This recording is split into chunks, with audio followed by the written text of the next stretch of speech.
Raise your hand if you have a spare seat next to you, an empty seat next to you. There's one here. Raise your hand. You're saving those, okay? There's one up front here. Any others for those? There's a couple there. For the folks in the back.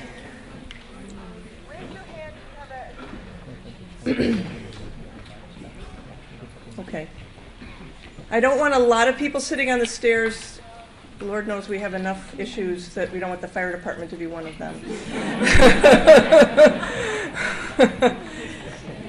That's an extra seat here. Step man. Please. Okay, sorry to be so authoritarian. We are in a law school, and so we get away with that sort of thing.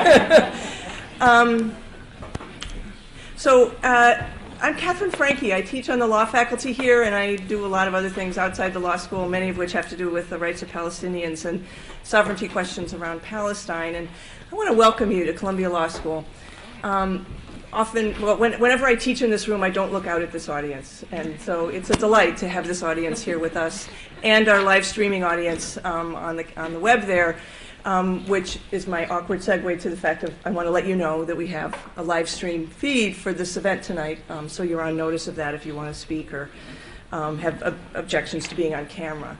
I also want to ask you to turn your cell phones ringers off or your entire apparatus off. That would be lovely. We don't want to be disturbed by your calls. So Columbia Law School and Columbia University more generally is really a home to robust, passionate, but informed debate about some of the most difficult questions of justice in our time. We had an amazing event last night over at Barnard College on the similarities and perhaps differences between Gaza and Ferguson, and it was a wonderful event, a hard event, an emotional event, and this may be as well. And it's part of what I treasure about being in the academy and about being at Columbia is that we can have these hard conversations among those who agree and among those who don't. And I'm hoping we'll have another robust kind of discussion and informed discussion tonight about BDS. So in the world in which I live, the academic world, it seems like a week doesn't go by that I don't hear about another professional organization, academic professional organization, a labor union, some other progressive association, taking up, considering the question of whether to endorse the call for the boycott, divestment, and sanction of the State of Israel over the occupation of Palestine, the systematic violence and discrimination against Palestinians, and the resistance to recognize a right of return. Some of these resolutions pass, some of them don't. But whatever the vote, I think they're incredibly useful because they generate a critical conversation, often among people who don't see Palestine as their work, around why we might make a call for BDS. And it has become, in so many ways, the most successful international political tactic of our time. And that's part of what makes it so important for us to meet here today. So the appeal to BDS, as you're going to hear much more about tonight, and I know so many of you already know so much about, is both one as a tactic to dismantle the infrastructure of occupation and disenfranchisement, and diaspora and discrimination, but it's also one designed to question the legitimacy of a state that implements and enforces that separation, that disenfranchise, that discrimination, that lack of a refusal to recognize rights of sovereignty and self-governance of Palestinians. But as we know, this tactic did not begin, was not thought up originally in the context of Israel and Palestine. It's, of course, something that we have inherited from the opponents of the apartheid regime in South Africa, who made a similar call for boycott, divestment, and sanctions of a state by those who in the international community were in solidarity with their resistance and their battles against the apartheid regime. So we gather today to better understand that history. In what ways has a legacy of resistance that's galvanized through the call for boycott, divestment, and sanction that's been taken up in the South African context inspired a similar call, not the same call, but a similar call in the Palestinian context. What are those similarities? What is the political moment that makes a call for BDS appropriate? And where do those similarities run out? Where are they really different political situations and the tactics accomplish different things? What accounts really for the growing success of the call for BDS in the United States and internationally more generally in relationship to Israel? How can we understand this moment where BDS has really taken off in so many ways? At the same time, I worry that this particular tactic has a tendency in some circles to ossify into a kind of orthodoxy, where we lose sight of the fact that it's a tactic for justice, not a politics in and of itself. And at times, it risks becoming a kind of litmus test of political correctness on the left. So what might we do as thinking people, as political people, as people who care about justice, to make sure that doesn't happen and to keep our eye on the longer-term prize? So these are some of the hard questions that we're gathering here today to discuss. I'm really pleased to have you all here, but incredibly even more pleased to have this panel with us today.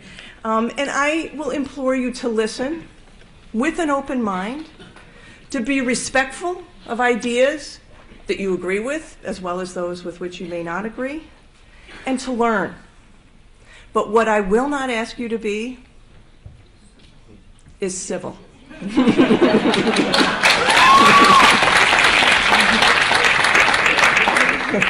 Not here, not anywhere.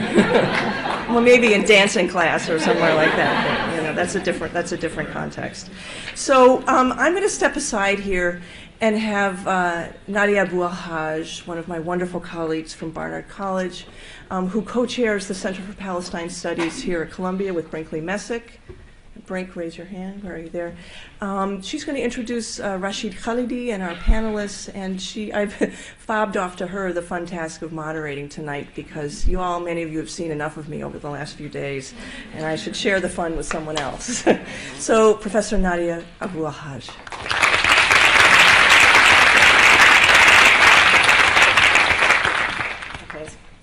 This is going to feel like a bit of a tag team, so I will make this very brief. I'd like to welcome you on behalf of the Center for Palestine Studies, which is now in its 5th year.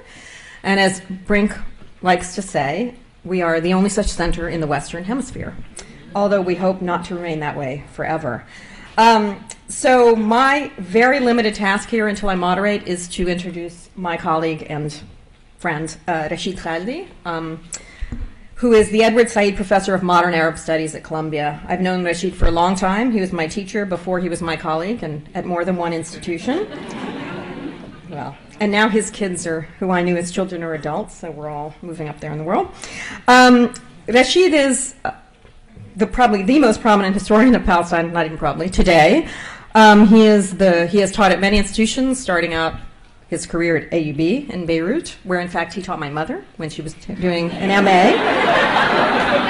No, she's definitely older than you. But there's a long history here. Was at Columbia, University of Chicago, and then back at Columbia again. He is the author of many books. I will only read the last 3 titles, all of which have come out in, God knows, only a few years. Most recently, Rashid is the author of Brokers of Deceit, How the U.S. Has Undermined Peace in the Middle East, Sowing Crisis, American Dominance in the Cold War in the Middle East, and The Iron Cage, the story of the Palestinian struggle for statehood. Please welcome Rashid Khalidi.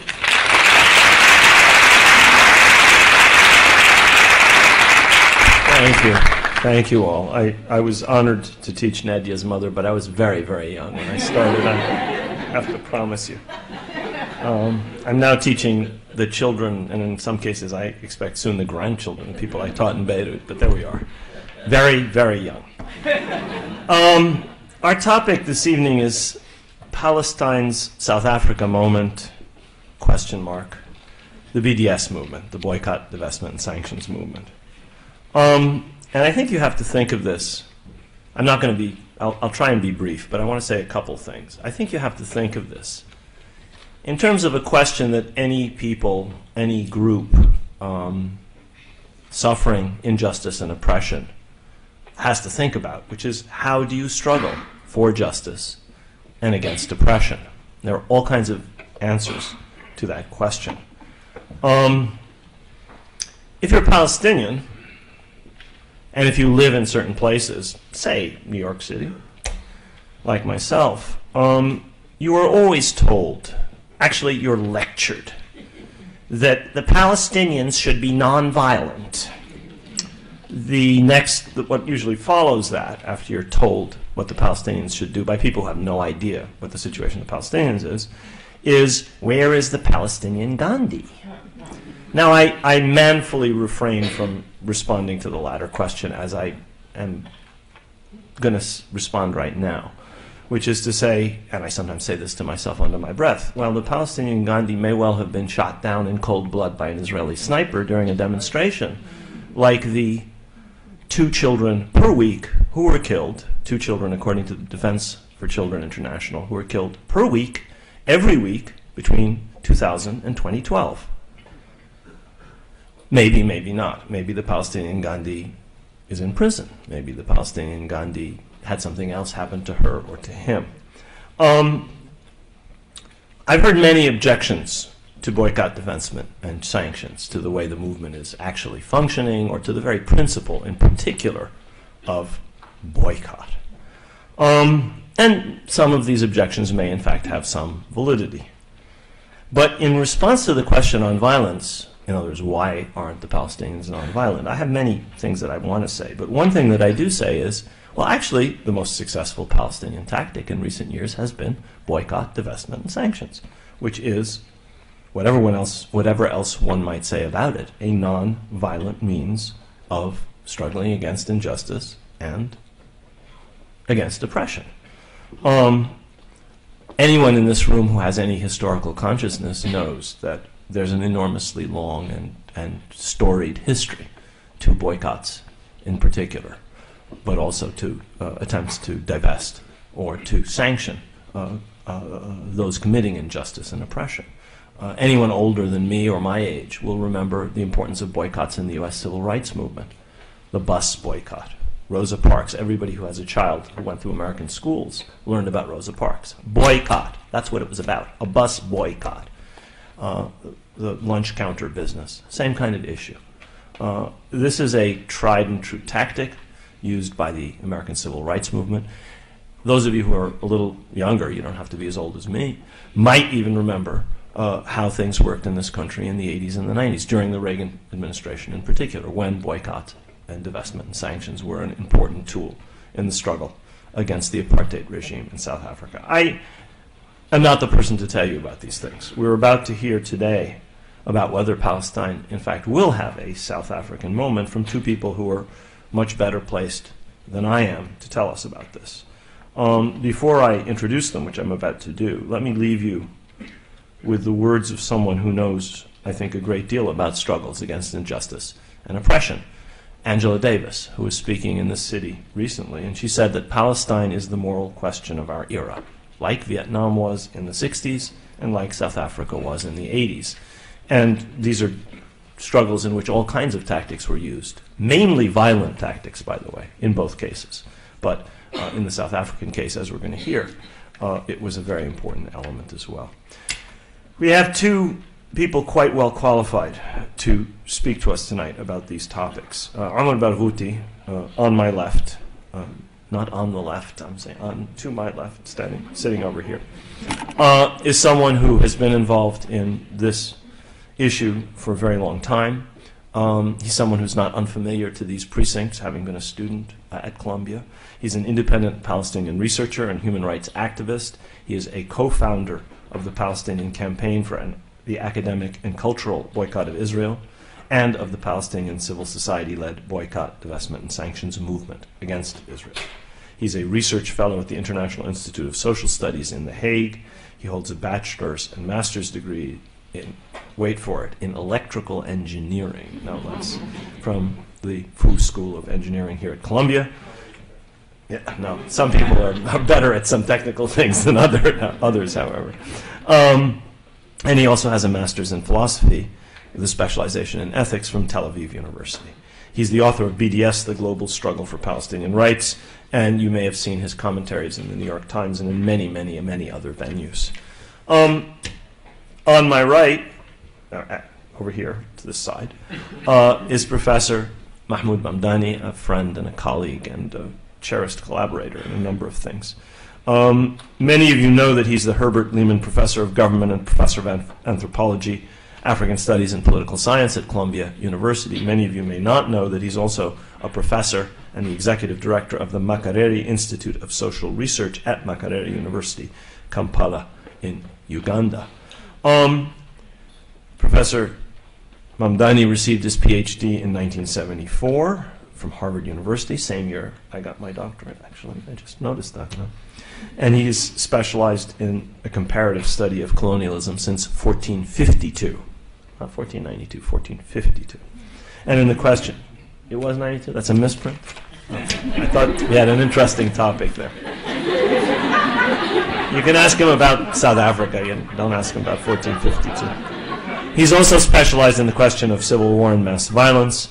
He has taught at the University of Dar es Salaam in Tanzania for 6 years, at Makerere University in Uganda from 1980 to 1993, at the University of Cape Town from 1996 to 1999. So he was in the countries that were either the arena or the rear areas for the South African struggle for liberation. He's eminently qualified to talk to us about this.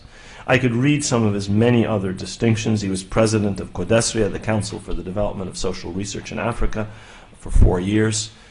He's written a number of books. I'm really envious of Mahmood for one reason. I really like his titles. I have not got one title as good as any of the titles of his books. They're good books. I'm not saying they just have good titles. They have wonderful titles and they're outstanding books.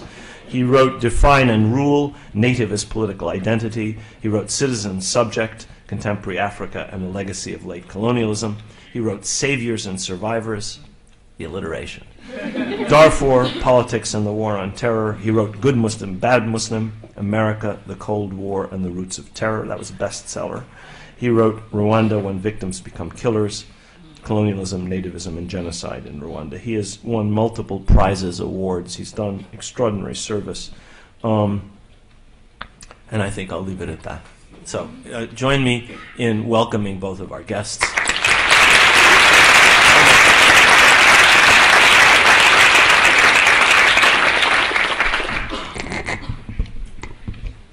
Good evening. I thank the Center for Palestine Studies for inviting me. I'm very proud to be here with you. In the 30 minutes that I'm allotted, I will speak about the current moment we're in, as Professor Frankie has mentioned, the origins of BDS, the main principles, some of the main successes and challenges that we face, and where we stand today. In 1923, Zev Jabotinsky, who led the revisionist brand of the Zionist movement, wrote, "It's utterly impossible to obtain the voluntary consent of the Palestine Arabs for converting Palestine from an Arab country into a country with a Jewish majority. The native populations, civilized or uncivilized, have always stubbornly resisted the colonists, irrespective of whether they were civilized or savage." He went on to say, "We cannot offer any adequate compensation to the Palestinian Arabs in return for Palestine, and therefore there's no likelihood of any voluntary agreement being reached. Zionist colonization must either stop or else proceed regardless of the native population, which means that it can proceed and develop only under the protection of a power that is independent of the native population, behind an iron wall which the native population cannot breach." That theory of the iron wall became a very important foundation of the Zionist movement. The whole point is that forget getting the Palestinian consent. As any other indigenous population, they will resist colonization. We've got to have so much power, and we have to project so much power to make it, to sear into their consciences that it's impossible to resist this colonization, to give up. So, as Jabotinsky would have it, instead of rights, they must consider realities. I think Jabotinsky was afflicted with what I call snapshot vision, which is viewing a reality in a given space and time, frozen space and time, and not seeing the process, not seeing the past, not seeing the process into the future. Looking at the Zionist movement then, how it was growing, the support from Britain, and so on and so forth, and the dismal situation of the Arab resistance to settler colonialism, then it was normal for him to expect that the Palestinians will give up hope because of this iron wall and consider the realities, not the rights of the indigenous population. Looking at President Mahmoud Abbas today, Jabotinsky in his grave would celebrate, see, I told you, they've given up. But in fact, that's also taking a snapshot view of reality. Looking at the past and extrapolating into the future, one might reach a different conclusion. As we're seeing today, the Palestinians have in fact not given up. The latest discussion in Israel about the nation-state law has brought to the forth the very possibility of the unraveling of the entire Zionist project. And these are not my words. These are the words of certain very important leaders in Israel. What's happening is that the oxymoron of the Jewish and democratic identity of the State of Israel is unraveling. So I can understand the frustration of the extreme right in Israel. Why is the whole world, even the US, against us with this new law? Why are they so mad? We've been doing it all along. I mean, we're just making it a bit more formal. Since its creation, since an establishment in 1948, Israel has always consistently discriminated by law against the indigenous Palestinians, other than ethnically cleansing them, of course. So why is everyone so angry that we're trying to codify this Jewish identity of the state? Some say because it's at the expense of the democratic identity. What democratic identity? When you have 50 laws that discriminate against a minority of your citizenry, that's not democracy.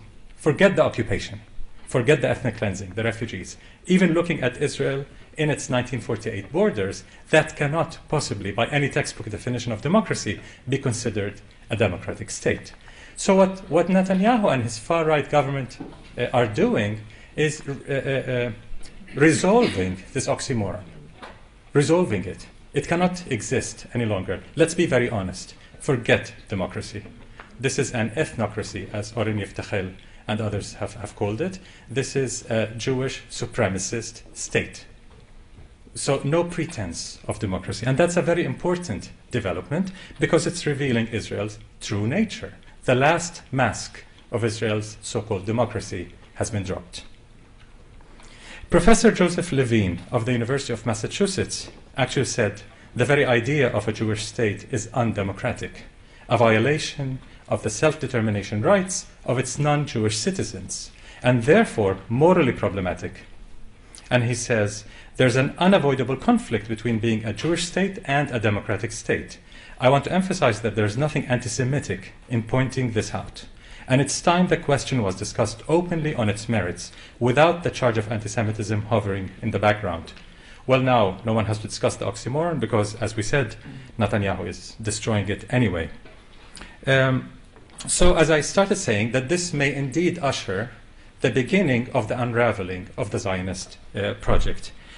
Ronnie Kasrils, who was a Jewish minister in the first Mandela government after 1994's election in South Africa, said the early Dutch pioneers, the Afrikaners, had used Bible and gun as colonizers elsewhere to carve out their exclusive fortress bastion in South Africa's hinterland. Like the biblical Israelites, they claimed to be God's chosen people, with a mission to tame and civilize the wilderness. And he says such a colonial racist mentality, which rationalized the genocide of the indigenous peoples of the Americas and Australasia, in Africa and Namibia, to the Congo and elsewhere, most clearly has its echoes in Israel and its robbery of Palestinian land. And then he ends saying, what is so shameless about this latter-day colonial sham is that Zionist Israel has been permitted by the West to aspire to such a goal even in the 21st century. So that is what's unraveling. The new Jewish nation-state law really unravels another important point. Israel's ability to maintain its so-called Jewish and democratic identity became an article of faith. It's like religious mysteries. You cannot rationally prove religious mysteries. It requires a leap of faith at some point. Studying the philosophy of religion for part of my studies, I came to understand that very, very well. Not that science is very rational either. At one point, science also requires a leap of faith, but in religion, it's always the case. You need to reach a point where there's a leap of faith. And I think understanding Israel as a Jewish and democratic state has become an article of faith. But we see it as our role, as part of what we do in this country, in the BDS movement, is to disabuse Americans of the myth of empire being beneficial to all. Only then will most people in this country realize that Israel does not serve American interests writ large, but the 1% interests. The great majority of Americans cannot possibly benefit from what Israel is doing to the Palestinian people. Former Mossad chief, Shabtai Shavit, said that for the first time in his life, he was Mossad chief for about 7 years. He wrote this in Haaretz a couple of weeks ago. For the first time in his life, he's really concerned about the future of the Zionist project. And Shabtai Shavit is no lefty. You know, not your typical Che Guevara in Israel. No, he's a honest-to-goodness hardcore Zionist. But he's really, really concerned. And then in the third paragraph of he's saying that Europe is closing in our faces, European markets, even the US, our best friend, where the relationship cannot be worse, it's unprecedented low point. And then the third point he mentions as an indicator of this hopelessness for the Zionist project, he says, university campuses in the West, like yours, are hothouses for the future leadership of their countries. We're losing the fight for support for Israel in the academic world. An increasing number of Jewish students are turning away from Israel. The global BDS movement has grown and quite a few Jews are members. Now, that's one of the few, very rare times that a major Israeli official mentions the Jewish dimension in the BDS movement. It's ignored completely. In my article in the New York Times about BDS last February, mentioning the Jewish support for BDS, as Rebecca knows, was an extremely difficult point that I had to negotiate. For some reason, no one wants to mention that the BDS movement has strong Jewish support here, in Europe, in South Africa, and in Israel. Small, but very strong support. So that's an important point to remember about this unraveling situation. Also, this new law is doing something that Palestinian political parties in Israel have failed to do largely, which is de-Israelizing the Palestinian citizens of Israel. What Netanyahu and his ultra-right government are doing is de-Israelizing Palestinian citizens of the State of Israel, helping them to rediscover their Palestinian identity. And this unity that we're seeing across the so-called Green Line is unprecedented, in fact, especially among youth movements. So going back to BDS. What is BDS? I started the other way around. The Boycott, Divestment, and Sanctions call was issued by the absolute majority in Palestinian society in 2005. Another fact that's usually missing in the mainstream coverage of BDS, especially in this country. Some people tend to think that BDS is some ivory tower movement or some left movement. It's neither. It's neither left nor ivory tower. It's the most mainstream, largest coalition in Palestinian society today. It includes all political parties, trade unions, women's groups, farmers' unions, just about everyone. NGO networks and so on. Just about everyone is represented in the BDS National Committee, which leads the global movement for boycott, divestment, sanctions. So what is BDS calling for? The 2005 call can be roughly divided into two parts: the principles, the rights, and then the tactics. As Catherine said, BDS should never be conceived or perceived as a religion, as a dogma. Then it fails. It's got to be seen as tactics to achieve rights. The whole point is the rights, the three rights: ending the occupation, ending Israel's system of racial discrimination, which meets the UN definition of apartheid, and I'll get to that in a second, and the right of return for refugees. Why have we focused on all three rights rather than the more convenient ending the occupation, especially in this country? We're always lectured, as Rashid said, by others, that you should only focus on the occupation because otherwise you will, possibly mistakenly, but you will be seen as wanting to destroy Israel. Where is the connection between asserting our rights and destroying Israel is lost. But anyway, I'll get to that also. We focus on the three basic rights because the Palestinian people are divided into three main parts. 38% of the Palestinian people live in the occupied West Bank and Gaza, including East Jerusalem. 12% are Palestinian citizens of Israel, the forgotten Palestinians, and a whole 50% are Palestinians in exile. Even among Palestinians in the West Bank and Gaza, including East Jerusalem, there's a huge minority, more than 40% of internally displaced persons, internal refugees, even inside Israel. This makes the total population of Palestinian refugees among all the Palestinian population, 68 to 69% of the entire Palestinian people are refugees or internally displaced persons. That's why the right of return is absolutely the most significant right in the BDS core. So always in every lecture I give in the West, especially in the US, somebody must come out and say, but can't you compromise on that third point? Occupation, we get it. Equality, we can swallow it. But the right of return, that's a bit much. Well, that's the right of 68 to 69% of our people. That's the most significant right for the Palestinian people.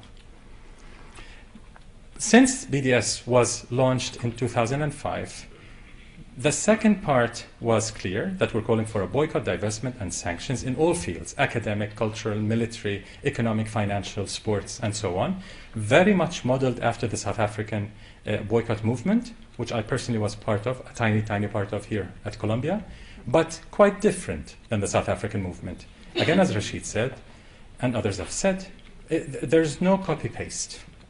It's not, you don't copy the experience of South Africa because it's very different. There are similarities. They belong to the same family of oppression, more or less, but it's very different. Israel is a worse system in some ways than South African apartheid. Beyond apartheid, Israel is certainly an apartheid state, and I'll explain why. It's an occupation. It's ethnically cleansing en masse much more than was done in South Africa. And it's committing massacres and crimes that are worse, as South African partners have told us, including Desmond Tutu and others who have visited the occupied territories. They told us we've never seen F-16s bomb us in our Bantustans. We never had different car license plates on cars, and so on and so forth. But of course, Israel is a more sophisticated system of oppression. It doesn't have the rudimentary black-white type of apartheid. It's a much more evolved. It's apartheid 2.0. Not 1.0. To achieve those three rights, we've called for a boycott. So boycott, divestment, and sanctions are certainly tactics. That's why one of the main principles in the BDS movement is context sensitivity, which means we do not impose, we do not ask our partners that they should boycott this or boycott that, or you adopt the entire boycott of Israel or nothing at all. What we insist on are the three rights. You've got to respect our three rights as the minimal expression of Palestinian self-determination. We cannot compromise on those three rights. As Edward Said said, equality or nothing. If we are treated as equal humans, those are the three basic rights that we are entitled to. Beyond that, you should boycott, divest from, and eventually impose sanctions as you see fit within your context. So we work with groups like Code Pink, boycotting one particular company, or we work with the American Studies Association, boycotting the entire spectrum of Israeli research and academic institutions, and everyone in between. The Presbyterian Church and the Methodists and Jewish Voice for Peace and U.S. Campaign to End Israel, and so on and so forth. So every partner picks what they can boycott within their context, and we're perfectly fine with that. BDS is certainly a human rights movement, a nonviolent movement, but very importantly, it's an anti-racist movement. The platform is anti-racist. So from the start, we were very clear, very adamantly clear, that it's an anti-racist movement. It opposes all forms of racism, including anti-Semitism, Islamophobia, anti-black racism, and so on. But the anti-Semitism aspect has always been consistently clear. This is maybe one of the reasons why, even in Israel, attacks on BDS never mentioned anti-Semitism except recently. because of AIPAC's and J Street's influence on Israel, not the other way around. Israeli attacks on BDS have from the start been delegitimizing the state, destruction, if they want to use some dramatic words, destruction of the state of Israel, but never anti-Semitism, except recently, a year and a half, we started hearing this silly smear of anti-Semitism being leveled at us, because this is a clearly an anti-racist movement that opposes all forms of racism. And as I said it before, and I'll repeat it, the attack that BDS is anti-Semitic is itself anti-Semitic, because it reduces all Jews to a one monolithic group entirely represented, essentially represented by the State of Israel. An attack on Israel is an attack on the Jews, so there's no Jewish diversity, they're all the Jews. And anyone who puts the Jews in a sentence, the Jews are, is making an anti-Semitic statement, because there isn't the Jews. And Israel always says the Jews. Since BDS was launched until now, we've achieved far more than we had initially thought possible within 9 years, actually. The movement has gone much, much faster than South Africa. Many reasons for that. Israel is at the center of the universe. Many Israelis tend to think so, but in some way they are, because of the United States power, the Holocaust, many factors. Internet, South Africans did not have that. And many other factors. In one train ride with Ronnie Castro's, we were touring in Britain, he was telling me, you know, Omar, there's one tactic that Palestinians have not explored. What we used to do in Pretoria, in Johannesburg, and so on, is when we wanted to distribute our flyers in a difficult place where there's lots of police and so on, you cannot go and distribute it in a civil way. So we had to put them in barrels and put firecrackers and then light them, and they will fly. So I said, Ronnie, now we have email. Not to mention social media, I mean, things that they couldn't dream of. When here at Columbia, we used to get guidance from South Africa, the anti-apartheid movement leadership at Columbia, it used to come through some clandestine fax from somebody's basement, really difficult communication. We don't have that problem. One of the reasons why BDS is growing so fast. In fact, it has grown enough that Israel in June 2013 started viewing BDS officially as a strategic threat. That's their term, strategic threat.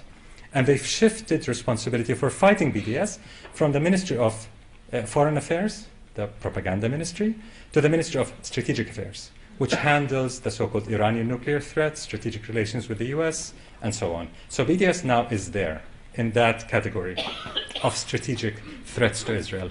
But why should Israel, a nuclear power that's still very powerful economically, be afraid of this non-violent nuisance, as they called us in the beginning? Well, I would be very afraid if I were them. But I can be a bit smarter in how to fight it, but I won't tell them that.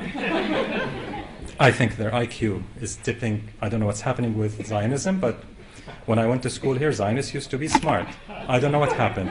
Either smarter people abandoned Zionism, or the average IQ of Zionists has gone down. I don't know.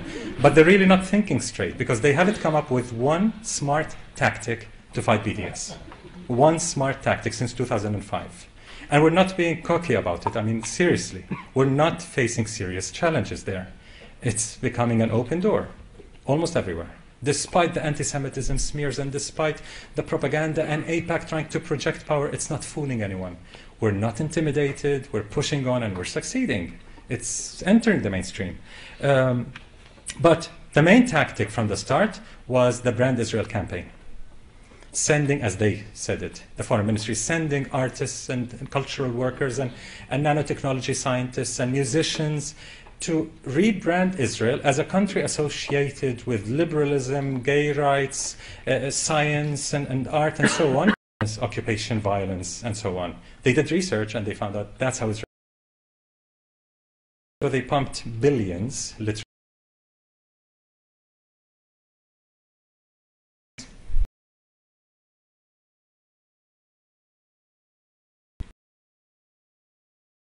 I mean, okay, you can send your nice ballerinas and your Beethoven musicians, but then you commit one major war crime and it's gone. People are not idiots. The BBC Globescan, which is an annual public opinion poll, international public opinion poll, in the last number of years has shown Israel consistently in the bottom third or fourth place in world public opinion, competing with North Korea. Only Iran and Pakistan came out worse. Imagine. And North Korea spends zero on propaganda. Israel spends billions, with a B, billions on propaganda. And they still are competing with North Korea. So it's not working. That's why they've shifted responsibility to the Strategic Affairs Ministry, because they're really terribly scared. But as some Israeli intellectuals have said, it's a bit too late. So the many successes that we had since the launch of BDS in 2005 till 2013, especially in the cultural sphere, and in 2013 in the academic sphere, Stephen Hawking, the Asian American Studies Association, American Studies, and so on and so forth, Irish Teachers Union, many student groups in Europe and the US, started affecting the economic ivory tower in Israel. End of 2013, beginning of 2014, for the first time ever. If I were standing here last year, I couldn't make that statement. We did not have much of an economic impact, and we admitted it. We're working on it, but we're not there yet. What we were working on is the brand. From the start of the BDS movement, our main strategy was attacking the brand. We knew that Israel had built this imaginary brand for itself as a liberal democracy, especially in the West, and really abused the Holocaust to the limit to push that brand. So we had to attack the brand. I remember the days when everything that had made in South Africa looked to us as toxic, untouchable. We're not there yet, but we're getting closer. And Israel understood that. That's why they launched the Brand Israel campaign. But in 2014, it wasn't just about the brand. It was about economic impact. So we started seeing some major pension funds, the Dutch pension fund, PGGM, the Norwegian pension fund, divesting from Israeli companies and banks that are involved in the occupation, in the settlement construction, and so on. Some banks in Europe, like Danske Bank, cutting off relations with Israeli banks, like Hapoalim. Some major German, Belgian, Dutch companies pulling out of Israeli projects for the first time ever because of their involvement in the occupation. Bill Gates divesting from G4S, a British security company, the largest in the world, which is involved in Israeli prisons, checkpoints, and settlements. $182 million Bill Gates divested from G4S. The Presbyterian Church divesting from HP, Caterpillar, and Motorola Solutions, the United Methodist Church, and so on and so forth. So we started seeing a number of successes across the board, from South Africa to India to Brazil to the United States and Europe, even Canada, even neocon Canada. We had a lot of successes. And that is really alarming the Israeli establishment. But the government at this point in Israel is so far to the right that they're unable to think rationally, of coming up with rational solutions to BDS. Not that there is an easy solution. I mean, they can think of smarter tactics, but there won't be a solution until the system of oppression, which has been revealed to the world, mainly thanks to the BDS movement and to the far-right government. We've got to give credit where credit belongs. Without them, we could not have reached this far by this time. It could have taken us much, much, much longer. But with the Israeli government, our biggest closet supporters in the world, we're going much faster, I think. So increasingly, it's looking like the South Africa moment is being arrived at, finally. Many elements, despite the differences, look like the South Africa moment. The UCLA student government passing a divestment resolution, the 6th in the UC system, many other campuses, big Catholic universities, Jewish groups, the conversion rate of Jewish students, which the Mossad chief mentioned, and it's so true, the growth of Jewish Voice for Peace. There's so many indicators that something is really happening. Something is looking like the South Africa moment. So to end, before ending, apartheid, because that's an important point. Many people mention that, yes, Israel has problems, racism and so on, but it's not apartheid. Even some very smart intellectuals in this country say, because Jews in Israel are a majority, so it can't be apartheid. And I'm not saying to, some people who don't know anything, some people who should know better, much smarter to say that. But the Apartheid Convention, the UN Convention for the Suppression and Punishment of the Crime of Apartheid of 1973, says absolutely nothing about minorities and majorities. It's irrelevant. All it says is that it's systematic racial discrimination by one racial group against another with the purpose of dominating. When you have institutionalized and legalized racism by one racial group against another, that's apartheid. It's not just racism, it's institutionalized and legalized. But somebody might say, oh, but Jewish Israelis cannot be defined as a race. So how is it racial discrimination? Again, unfortunately, in this country, international law sounds like Swahili, but it's important to refer to what the UN says about racial discrimination. I mean, some people might know Swahili, but most don't. Yes, Professor Mamdani. Those who do know Swahili appreciate international law in this room. Racial discrimination is defined in the International Convention for the Elimination of All Forms of Racial Discrimination by the UN in 1966 as follows. Any distinction, exclusion, restriction, or preference based on race, color, descent, or national or ethnic origin, which has the purpose or effect of nullifying or impairing the recognition, enjoyment, or exercise on an equal footing of human rights and fundamental freedoms in the political, economic, social, cultural, or any other field of public life. End of quote. Exactly what Israel is doing. So to end, in his poem, Message to the Living, Henk van Rantwijk, a Dutch poet of resistance against German occupation during World War II, wrote, "A people giving in to tyrants will lose more than body and goods. The light will be extinguished." End of quote. On Sunday, September 14th, a week after the end of Israel's massacre in Gaza, despite all the death, destruction, and trauma, hundreds of thousands of Gaza's children, almost literally, rose from under the rubble that much of Gaza was reduced to and went with enthusiasm to their damaged schools, carrying their dusty books and injured souls. Their eyes were shining with hope for a dignified life. BDS empowers Palestinians and worldwide supporters of a just peace to keep this hope alight. Thank you.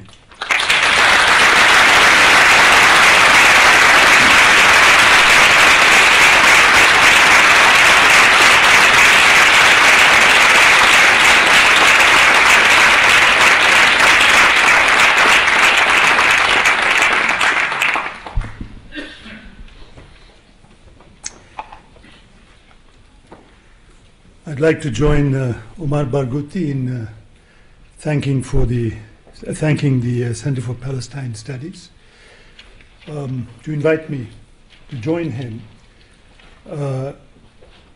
in discussing this question. I am no authority, so I asked myself right at the beginning, what would I talk about after Omar Barghouti has spoken? What is there left for me to say? And I said, well, I would talk about two things. One, I would talk about the big question, the big debate that BDS has provoked in the academic community within the US and outside, which is the debate on academic freedom. And the second thing I would talk about is South Africa. What do we understand by the South African moment? What does it mean to say that the South African moment has arrived in Israel-Palestine? Because frankly, I am skeptical of that proposition.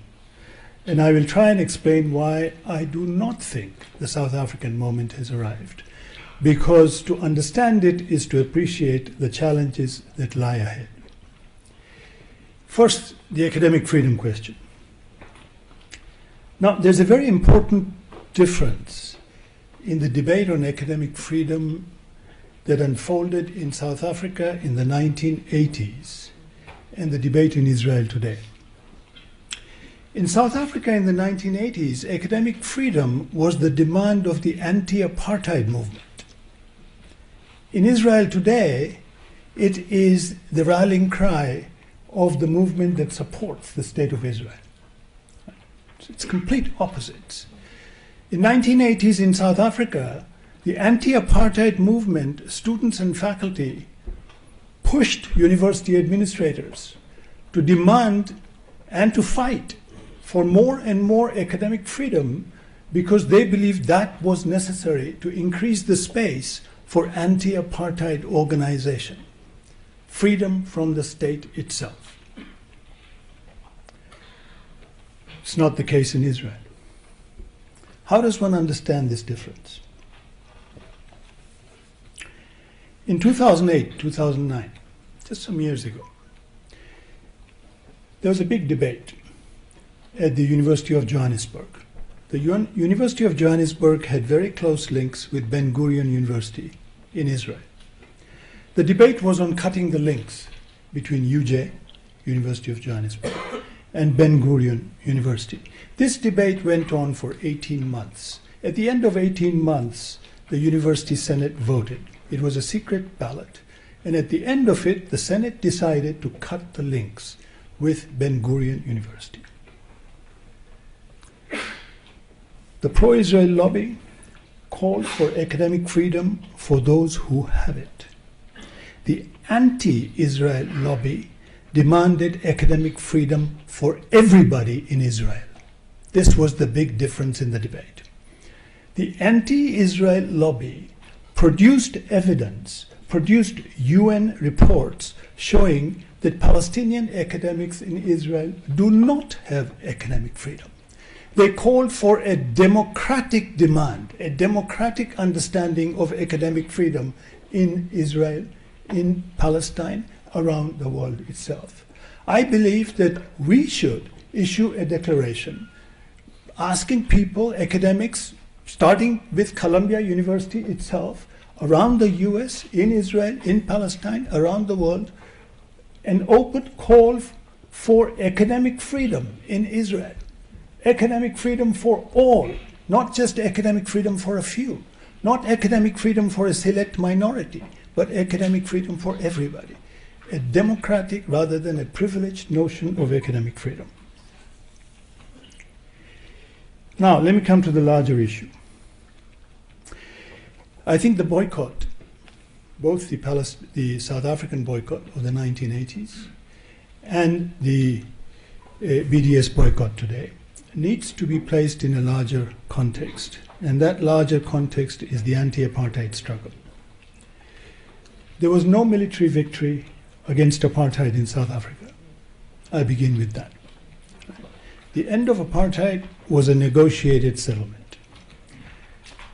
Boycott and collaboration are two ends of a spectrum of tactics. In the middle lie different forms of critical engagement. The boycott was one instrument amongst many. To view the boycott in isolation would be misleading. To see the boycott in a larger context is to understand the politics that informed the boycott. Thus my question, what was the decisive moment in the development of the anti-apartheid struggle in South Africa? What was the South African moment? Now, my argument would be the following. I believe the South African moment involved a triple shift. It was first a shift from demanding an end of apartheid to providing an alternative to apartheid. Second, it was a shift from representing the oppressed, the black people of South Africa, the majority, to representing the whole people of South Africa. Third, it was a turn from resisting within the terms set by apartheid to redefining the very terms of how South Africa should be governed. I'll try and explain this in some detail now. The South African movement took shape over time. Well, I think this is on, and I think it's a test of whether I can speak without my notes.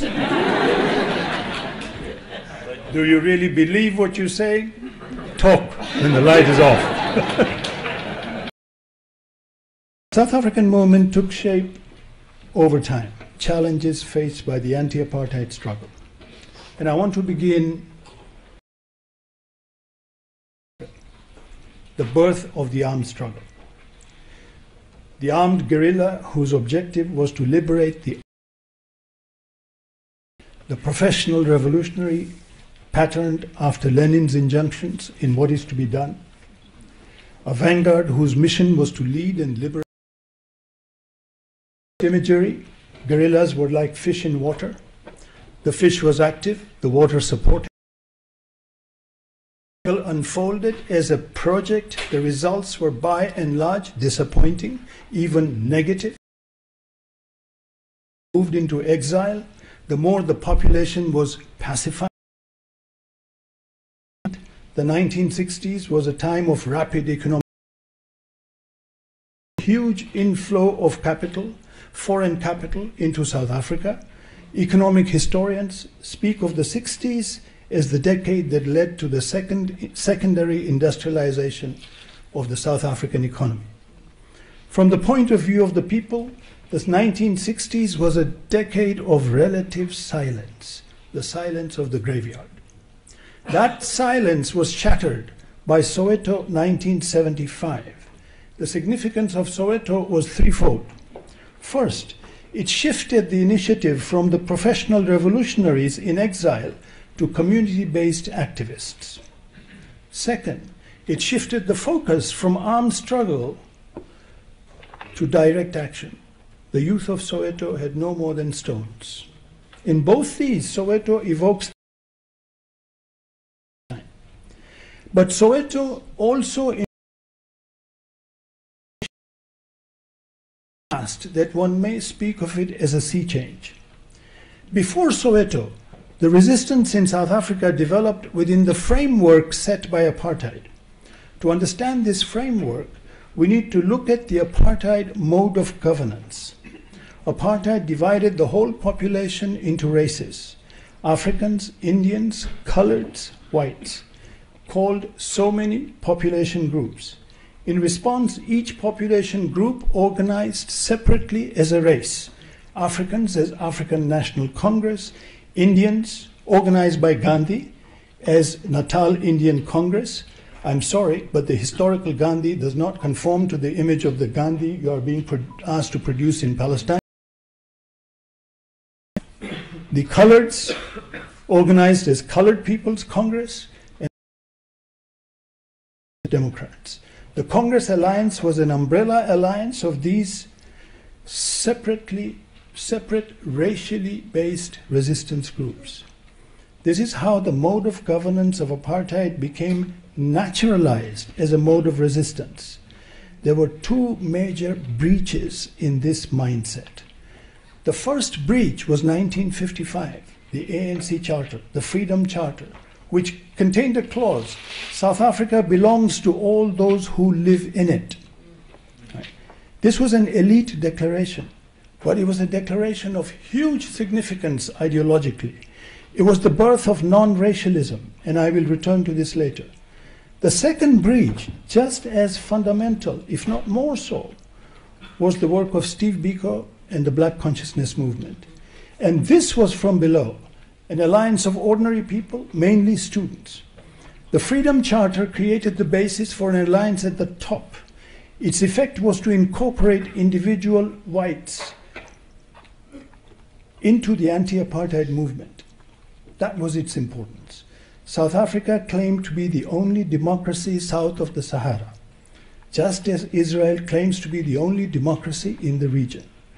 Both were, they were democracies, but they were democracies for a clearly defined racial group. Both were and are racially defined: a democracy for Jews only in Israel and a democracy for whites only in South Africa, turning democracy into a fig leaf hiding racial privilege. The ANC put forward a meaningful notion of democracy, not a democracy of only one racial group, not even of the majority as opposed to the minority, but a democracy for all. Individual white anti-apartheid activists began to join the ANC. I was very happy to hear that there are Jewish members of BDS. I didn't know. Okay. I'm very happy to hear that.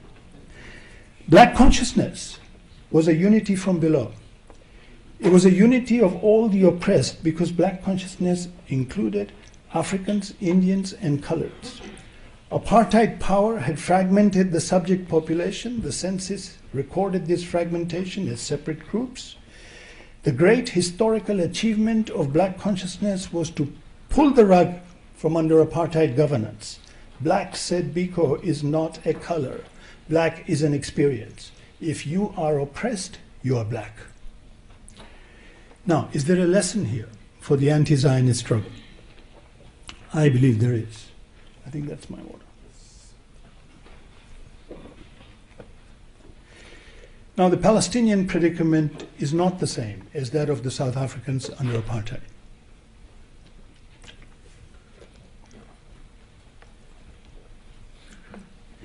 In the 1960s, there was a Palestinian delegation which came to Dar es Salaam in Tanzania. They met Nyerere. Nyerere told them, your situation is worse than anything we have faced on this continent. We lost our independence, you lost your country. Only a small minority of South Africans were driven out of their country. The majority of Palestinians live outside historic Palestine. That is a phenomenal disaster. The extraordinary resilience on the other side, the positive side, the extraordinary resilience of the Palestinian people in the face of overwhelming odds cannot go unnoticed by anybody. We live at a time when political violence has been conflated with criminal violence, when all forms of resistance are being redefined as terror, when repression is embraced as a war on terror.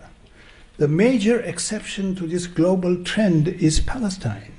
It is a tribute to the tenacity of the Palestinian people, led by those in Gaza, and the political work done by the Palestinian resistance, including the BDS, that Israel and the US have been unable to tar popular resistance in historic Palestine with the brush of terrorism. More than ever, the world is convinced that the cause of the Palestinian people is just. What then is the major hindrance to moving forward? Is it the military power of the US and Israel? I think it would be a mistake to think so. In my view, the problem is twofold. Secondarily, US and Israel are not yet convinced that a military solution to the Palestinian resistance is out of question.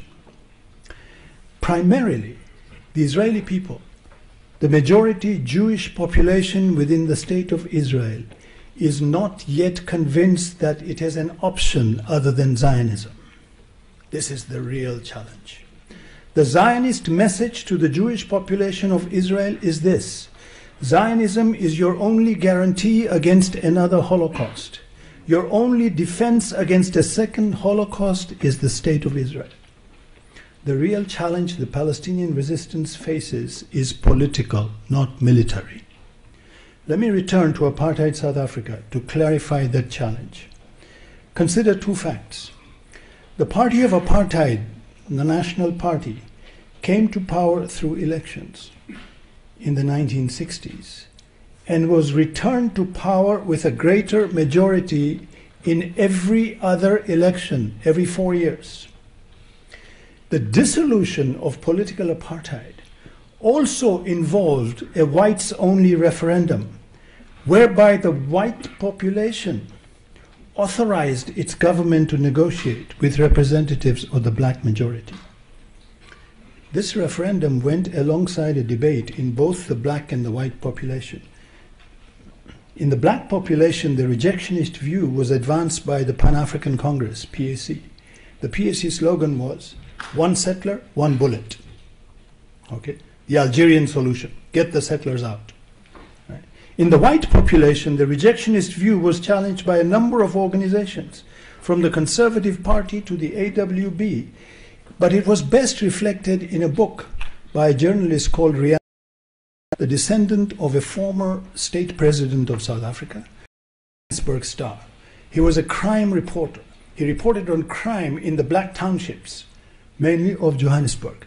And each chapter of his book was about